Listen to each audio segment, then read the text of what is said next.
Këtë pasditë pritet që të zbrecë në Rinas dhe të ekstradohet ish kreu i bandës së Durrësit, Lulzim Berisha. Pavarësisht se Berisha e kundërshtoi ekstradimin e tij me pretendimin se në Shqipëri rrezikohet jeta, gjykata kombëtare Spajs vendosi që të pranojë kërkesën e autoriteteve shqiptare për sjelljen e tij për të përballur me drejtsinë shqiptare. Lulzim Berisha u arrestua në Spanjë më 14 dhjetor të vitit 2023. Ai jetonte me identitet të re.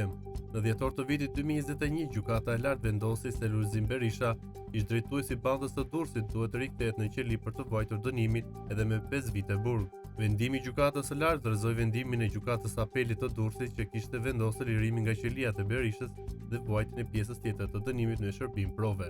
Berisha duhet të kryejë 5 vite burg të mbetur pasi është dënuar si ish drejtuesi i bandës së Durrësit. Ai u dënua fillimisht me burgim të përjetshëm, por me dërgimin e dosjes në gjykatën e lartë, dënimi ul në 25 vite burg. Më pas Berisha filloi betejën me drejtsinë për të liruar. Në vitin 2016, gjykata e apelit Durrës pranoi kërkesën e tij për të vijuar me shërbim prove pjesën e mbetur të dënimit.